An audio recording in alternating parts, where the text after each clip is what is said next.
quel est le rapport entre vérité absolue et vérité relative? En ce sens que les deux sont distincts et en même temps il y a quelque chose qui lie les deux. Le rapport est direct, c'est entre celui qui perçoit et ce qu'on perçoit. À l'instant même, toute personne est la vérité absolue qui perçoit. Et ce qui est perçu est la réalité relative. Il faut comprendre que l'énergie divine crée l'univers. La conscience divine, donc c'est la Shakti, symbolisée par son épouse, la conscience divine, symbolisée par Shiva, est omnipénétrante. D'ailleurs, des fois, ça s'attribue à Vishnu, qui pénètre tout. Enfin, on sait que selon les écoles, les symbolismes sont différents, mais peu importe. La conscience est omnipénétrante. Donc, toutes les formes de vie engendrées par l'énergie sont pénétrées par cette conscience. Et cette conscience devient la conscience de chacune des formes de vie. Elle devient donc l'unique sujet qui perçoit tous les phénomènes de l'univers au travers de toutes les créatures.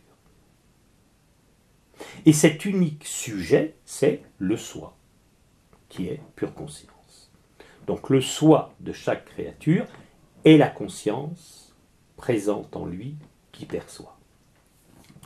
La totalité de ces perceptions ne crée pas une immense cacophonie, parce que dans chaque forme de vie, il y a un passage de la conscience universelle à la conscience individuelle par une focalisation d'un point de vue temps de l'espace. Donc ce qui fait que là, présentement, dans cette focalisation et cette limitation, ce rétrécissement qui constitue la conscience d'Éric Tolone, il y a perception de cette pièce. Bien.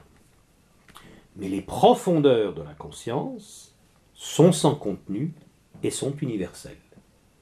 Donc la focalisation d'un point de vue temps de l'espace correspond à la conscience individuelle, et la profondeur de la même conscience sans séparation, c'est la conscience universelle du soi omnipénétrante, qui est également non seulement immanente, mais également transcendante. Eh bien, l'image de cela, c'est de l'eau dans les alvéoles d'une éponge. Chaque alvéole symbolisant une forme de vie, la même eau est présente dans chaque alvéole et tout autour de l'éponge, donc transcendant le monde. C'est ça l'affirmation fondamentale des Upanishads et de l'Advaita. Alors on peut prendre des symboles aquatiques, on peut prendre des symboles avec l'air, en disant que l'air présent dans une jarre n'est pas séparé de l'air de l'espace. Voilà, donc l'espace c'est la transcendance, dans la jarre c'est l'immanence. Donc la réalité relative, c'est globalement tout ce qui est perçu dans l'univers, et individuellement ce que chaque forme de vie perçoit. Donc l'unique sujet, la conscience du soi, à la fois universelle et transcendante, en cet instant, perçoit la réalité relative. Et ce sujet, cette conscience, cette identité, qui ne saurait être la pensée, parce que je m'excuse, Descartes, il faut qu'il réfléchisse un peu plus. C'est pas je pense donc je suis, c'est je perçois donc je suis. Parce que la contestation qu'on peut faire à Descartes, et qui perçoit la pensée? Comment est-ce que tu sais qu'il y a de la pensée si elle n'était pas perçue? Donc on ne peut pas identifier l'identité à la pensée. Il y a de la pensée, mais il y a une perception de la pensée. Et c'est là toute la différence entre Advaita et philosophie occidentale. L'ensemble de la philosophie occidentale étant basée sur le penseur. Et bah oui, mais qui perçoit le penseur? Voilà. Bon. Alors donc, les deux sont à la fois totalement distincts et inséparables. Totalement distincts parce que le perçu ne peut pas se confondre avec le sujet qui perçoit, mais totalement inséparables parce que personne n'a la possibilité de dire tiens, je vais mettre dans un coin les perceptions et je vais laisser la conscience toute seule dans un autre coin. À chaque instant, les deux sont présents. S'il y a des états de coma, de sommeil profond ou de samadhi dans lequel la perception disparaît, d'accord, il n'y aura plus que le sujet. Pour nous, ce n'est pas de l'inconscience, le sommeil profond. Il n'y a plus que le sujet sans spectacle. Mais les deux sont complètement présents. Bon. Alors, ça c'est la différence, pour répondre à ta question.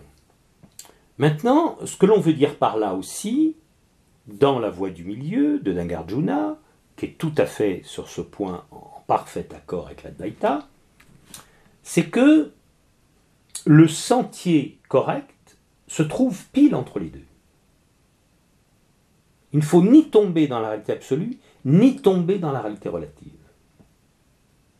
C'est le chemin du milieu, entre les deux. Ça veut dire quoi?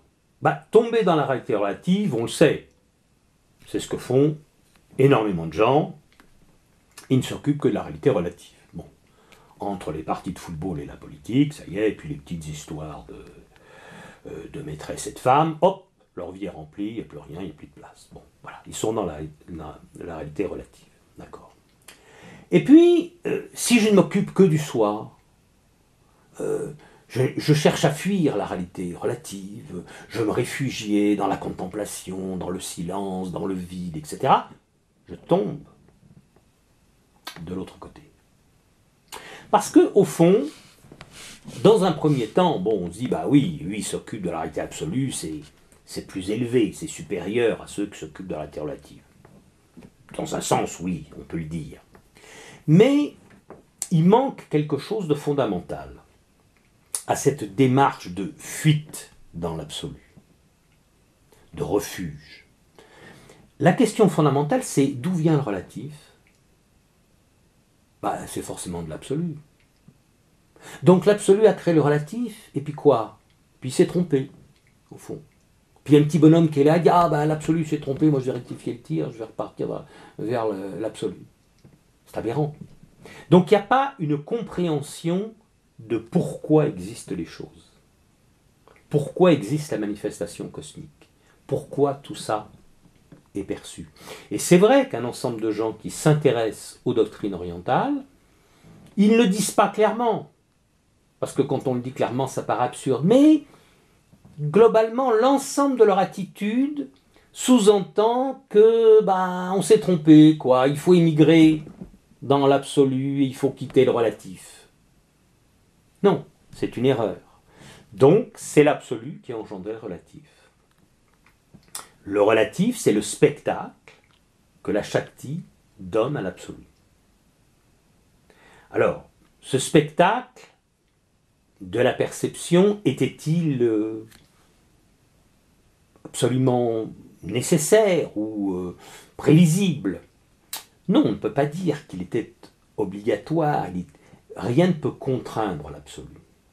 Donc on dit dans la tradition hindoue comme ça que les choses existent soit par nécessité, soit ludiquement par jeu. Comme aucune nécessité ne peut contraindre l'absolu, puisqu'à ce moment-là, cette nécessité serait supérieure à l'absolu, donc ce qui est inenvisageable, eh bien c'est par jeu. Alors, fuir la réalité relative, eh bien, c'est ne pas savoir jouer.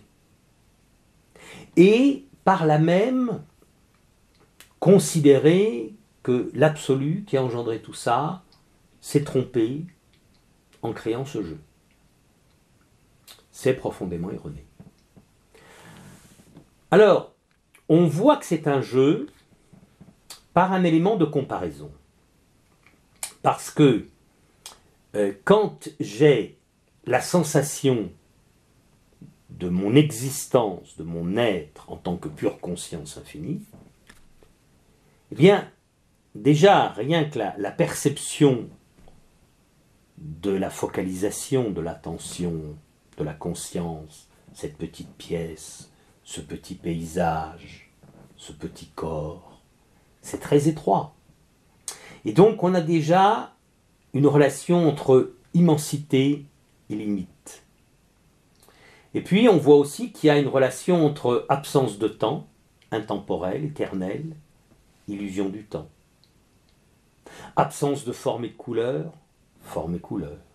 Absence de son, silence éternel, des sons. Etc., etc.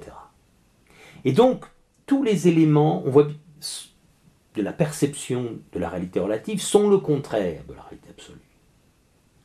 Et là, la notion de jeu apparaît. Parce qu'on ne peut pas jouer à ce que l'on est. L'infini ne peut pas jouer à être infini.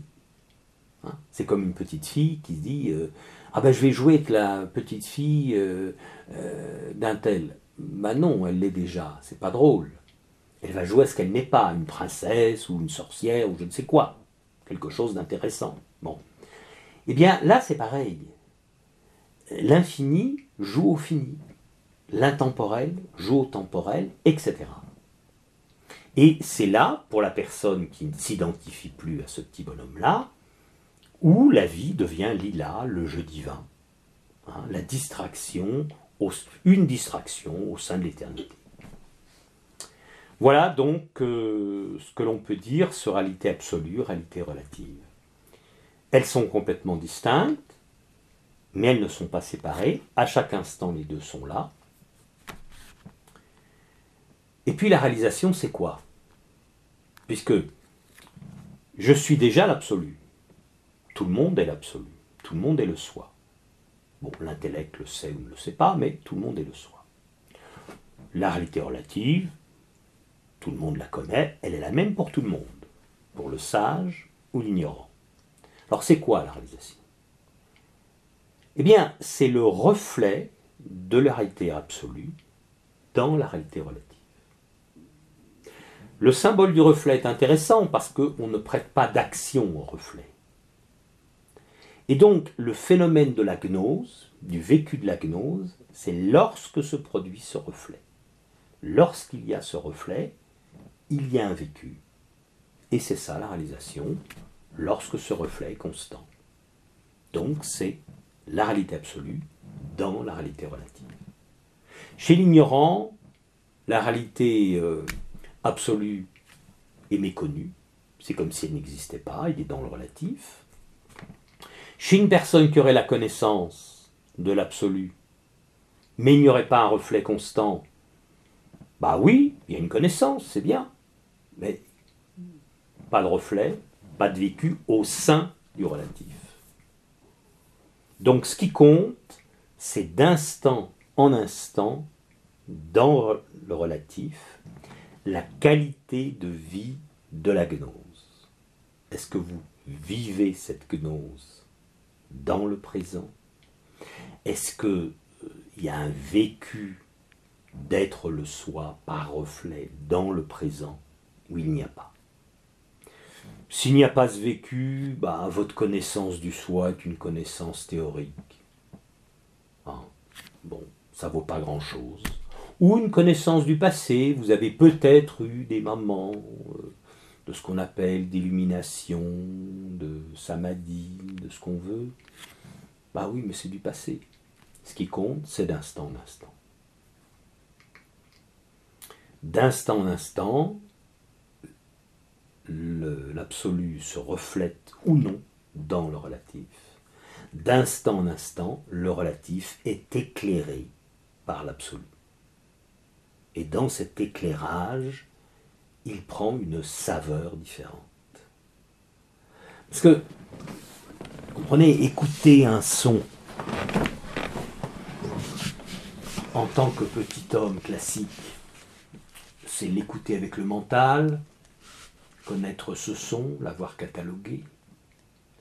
Imaginez 2 minutes ce que c'est, pour un silence éternel, d'entendre un son de la vie courante. Imaginez qu'est-ce que c'est pour une absence de forme, une absence de couleur, un vide éternel, de voir cet ensemble de formes et de couleurs. Et on peut multiplier comme ça les antinomies. Hein. Et donc c'est là toute la saveur du vécu lorsque l'absolu se reflète dans le relatif. Et au fond, c'est la véritable raison des choses d'exister, d'être, pour revenir à la question précédente.